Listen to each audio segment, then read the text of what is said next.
This is on. We're on over here. Hi, my name is Hans-Peter Meyer, and today I'm talking to James Smith. James is, we'll be talking to him in the context of him being the Renegade Chef, part of a duo that's hosting a fundraising dinner on May 17th, and I'll give you information about how you can buy tickets for that. I'm interested in this conversation because James will be using lots of local food, which is what most of the work that I'm doing is about, but he's also really interested in growing our local economy, and this is about technology innovation. So, James, what is this event, and why should I be interested? Well, first of all, it's about promoting the technology sector, celebrating the technology sector that's here in the Comox Valley, and hopefully creating awareness that it could be bigger. Secondly, it's about a really nice dinner, dancing in a really cool historical building, and ideally we would like people who are coming just for the food too. I take the food very seriously, and we're going to be using lots of local products. And like what? We're going to be using halibut. We're going to be using scallops that are farmed by Island Scallops. We're going to be using cushy oysters, and we're going to do a couple of different dishes with scallops, and we're going to use as many local vegetables as I can figure out exactly next week, see what we've got available in terms of at least greens. Mm-hmm. And we also want to celebrate and promote the technology sector that's here in the Comox Valley and raise money for what they call a startup lab or a startup weekend for the fall. And so all the funds raised will go towards organizing that, bringing in speakers, and organizing social and fun events for that. It's essentially a conference for small technology companies. Okay, but isn't the technology sector already doing fine? We're hearing about all kinds of growth in places like Victoria and Vancouver, and why would you need a fundraiser for that? Well, we want to we need a fundraiser, we think, for the Comox Valley, because even though there's things happening here, we believe that the Comox Valley has the potential to be much more of a player in the world of technology and innovation than it currently plays. Right now, we have a lot of individuals who are working, successful at what they do, but I personally would like to see more. I'd like to see more people. I'd like to see the private sector here grow, and I believe that technology and innovation offers us the best opportunity to do that. Right. People don't want to be cutting down more trees. They don't want to. Our fish are done. The whole fishing economy has changed. Yeah. So you're saying that this is actually a growth area in the Comox Valley? Yes, I believe that this is our only growth area in terms of private sector outside of the boom and bust economy of building. The technology, I think, can offer jobs for our children to remain in the Comox Valley. Right now we see all the young people leaving, and I'd like to think that through some hard work and some effort, in 10 to 15 years, we'll have a true technology economy here, and young people who are 15 years old in high school will be able to envision themselves living in the Comox Valley beyond university and high school. Okay, so why should I come to this dinner? Why should I eat your food? Like, what's your background in food, and who are you? What kind of product are you serving?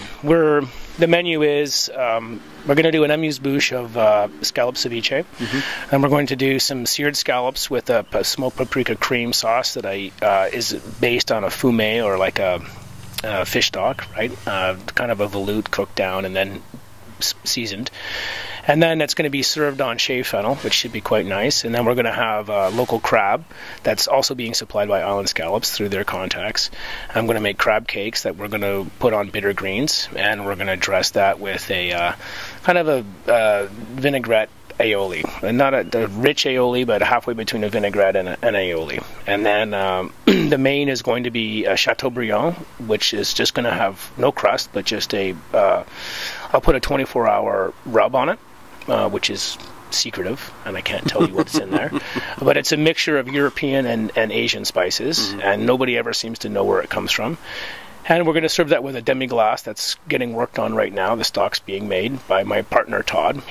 I'm doing the meat, he's doing the sauce for the meat, he's doing the fish, and I'm doing the sauce for the fish. And then we're going to have a halibut I'm going to crust it in probably pistachio, panko, some butter, maybe a little bit of horseradish, and then we will cook it in the oven, and then I'll make a lemon tarragon sauce also from the fumet that I'm going to make this weekend.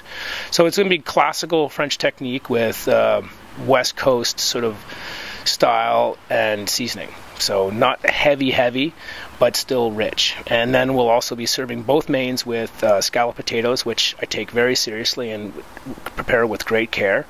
And as well as some, I'd like to make a garlic confit, so like I simmer garlic and butter for a long period of time, and then I use that as my seasoning agent for my vegetables after I've blanched them, put them in a ice bath, then take them out, and then we refresh them in the garlic butter, and it's really quite nice.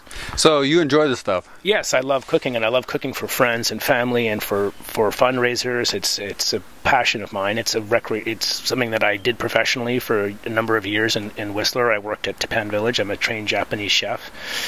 Worked at Araxes for a short period of time where I learned quite a bit underneath a brilliant chef that was there. Araxes is considered one of the better restaurants on the West Coast, I believe. So you're not just like James is actually my real estate agent. I've had a lot of fun with him.